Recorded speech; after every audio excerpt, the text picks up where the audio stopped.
स्नेहा का सपना था कि उसे कोई बहुत ज्यादा समझदार और स्मार्ट पढ़ा लिखा लड़का मिले। लेकिन कहते हैं ना, जो भाग्य में होता है होता वही है। देख, मैं साफ कह रही हूँ, लड़की के बाप के पास भर भर के पैसा है।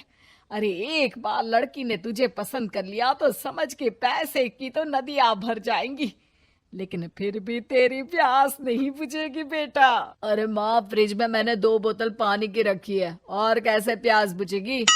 अरे 5वीं फेल, मैं बात कर रही हूँ पैसों की प्यास की। तू गवाह नहीं समझेगा इस बात को। बस तुझसे लोगों की नौकरी करवा लो। वो क्या है ना आशीष की माँ, वो सीधा है, और जिसे तू लोगों की नौकरी बोल रही है ना, वो आशीष का प्यार है अपने लोगों के लिए, जिनसे वो प्यार करता है या जिनसे जुड़ा हुआ है वो। अरे जमाना नहीं रहा वो। अरे आज की डेट में तो ना बेटा माँ का है, ना ही पति पत्नी का। कैसी बात कर रही है माँ? चाहे दुनिया यहाँ की वहाँ क्यों ना हो जाए, मैं आपके बिना नहीं रह सकता। ना ही मैं आपको कभी धोखा दे सकता हूँ। अरे हाँ, ठीक है ठीक है। देख, लड़की को पढ़ा लिखा लड़का चाहिए तो वहां चुप रहना। जबान खोलेगा तो पता चल जाएगा कि 5वीं पास है। अरे तो पढ़ा देती ना आगे। माना सौतेली माँ हो, लेकिन दहेज की लालच तो अपने बेटे जैसी ही रख रही हो। पापा ऐसा मत बोलिए ना माँ को, वो मेरी माँ है, मैं उनसे बहुत प्यार करता हूँ। अच्छा अच्छा बेटा, कुछ नहीं कहता, बस तैयार हो जा, चलते हैं और देखते हैं कि कौन है लड़की और क्या चाहती है। सभी मिलकर लड़की देखने जाते हैं, जहाँ स्नेहा आशीष को देखकर ही इम्प्रेस हो जाती है। वाह, कितना हैंडसम है। काश इससे मेरी शादी हो जाती, लेकिन पता नहीं कितना पढ़ा लिखा है। स्नेहा, लड़का बहुत अच्छा है, बेचारी की माँ दूसरी है, लेकिन देख रही है ना, हीरा भी इतना चमकीला नहीं होगा जितना कि ये। स्नेहा को समझ नहीं आता कि वो क्या करे। वो आशीष से मिलती है, उसकी सादगी, उसकी बातें उसे भा जाती है। मैंने नहीं सोचा था कि इतना पढ़ा लिखा लड़का मुझे मिलेगा। मैं शादी करने के लिए तैयार हूँ। और फिर स्नेहा और आशीष की शादी हो जाती है। शादी के बाद सासू माँ कहती है, अरे बेटा, वो तेरे जेवर मुझे दे दे, मैं संभाल कर रख दूंगी। स्नेहा, जो कि खुद भी एक समझदार लड़की थी, नहीं नहीं, मैं अपने जेवर नहीं दूंगी। उसके लिए तो मैंने पहले ही लॉकर खुलवा लिया था माँ जी। ये मेरी कुछ आर्टिफिशियल ज्वेलरी है, इसे रख लीजिए। वैसे मेरी अलमारी में जगह नहीं है ना। सास बेचारी नई नई बहू से क्या उलझती।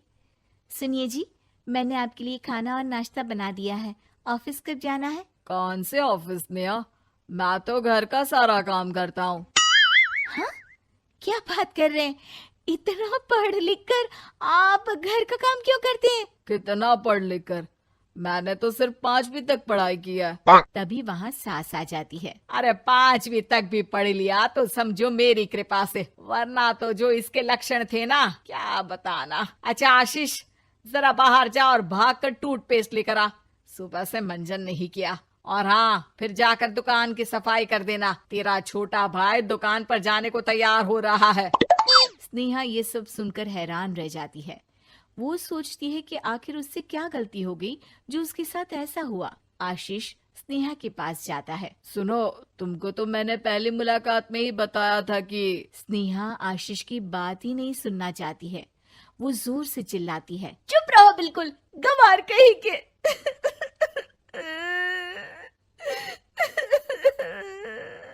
कितना बड़ा धोखा हो गया मेरे साथ। अब मैं इस घर में नहीं रह सकती। प्लीज ऐसी बात मत करो, मेरी पत्नी हो तुम, जैसे बोलोगी मैं वैसा करूंगा। मैं कोशिश करूंगा बाहर जाकर कोई काम ढूंढ लूं, पर प्लीज मत जाओ। चुप रहो गंवार कहीं के, मैं तुम्हारे जैसी की बीवी हो ही नहीं सकती। आशीष स्नेहा को लाख समझाने की कोशिश करता है, लेकिन वो अपने मायके चली जाती है। माँ चलिए ना, स्नेहा को मना कर लेकर आते हैं। अरे जाओ, बनाने जाए मेरी जूती।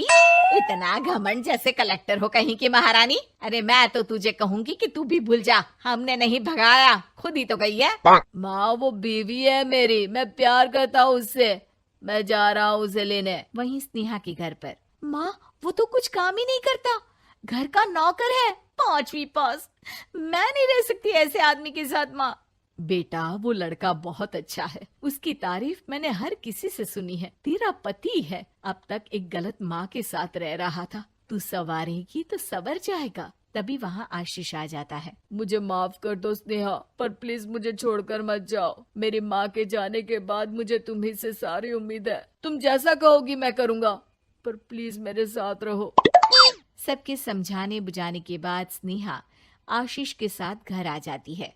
आ गई महारानी, अब आई हो और सच्चाई भी पता चल गई है, तो थोड़ा तमीज से पति के साथ घर देख, रसोई संभाल और हम सबकी सेवा कर। देखो, मैं अब इस घर में बंटवारा चाहती हूँ। जो मेरे पति का हिस्सा है वो उसे मिले और वो आज से कोई काम नहीं करेंगे। हिस्सा ले लो, लेकिन कमाओगे क्या, खाओगे क्या, धूल मिट्टी? अरे तेरा पति किसी काम का नहीं है, वो तो मेरा बेटा कमा रहा है तो 2 रोटी मिल जाती है इसे। तभी वहाँ स्नेहा के ससुर आ जाते हैं। मैंने एक बंद फैक्ट्री को पहले ही आशीष के नाम कर दिया है और घर के 2 तल्ले में 1 तल्ला ले लो। मैं तो आशीष के पास रहूंगा, वकील थोड़ी देर में आता ही होगा। अरे जाओ जाओ, 2 दिन में भूख से तड़प कर सब वापस आ जाओगे। बढ़िया आई बहू बेटे वाली। फिर क्या था, स्नेहा आशीष के साथ मिलकर बंद फैक्ट्री को खोलती है और मन लगाकर काम करती है। दोनों की मेहनत रंग लाती है और आशीष अपनी मेहनत से एक सफल बिजनेसमैन बन जाता है। लेकिन एक दिन, अरे बहू बेटा आशीष, मुझे माफ कर दो, मैं भी अब तुम लोगों के साथ रहना चाहती हूँ। इस कमबख्त ने तो दुकान का बेड़ा गर्क कर दिया। वो तो आशीष था जो सारा दुकान का काम संभालता था। बेटा हमारे पास तो अब खाने को भी नहीं बचा। माँ जी, इसे कर्म के फल कहते हैं। खैर, खाना है तो आपको और आपके बेटे को काम करना पड़ेगा, समझी? हे भगवान, अब ये दिन आ गए हैं कि बहू के साथ रहने के लिए मुझे काम करना पड़ेगा। बेटा आशीष, तू ही समझाना अपनी बीवी को। पता है ना मैंने तुझे कितने प्यार से पाला है। हाँ माँ, वो तो ऐसे ही बोल रही है आपको।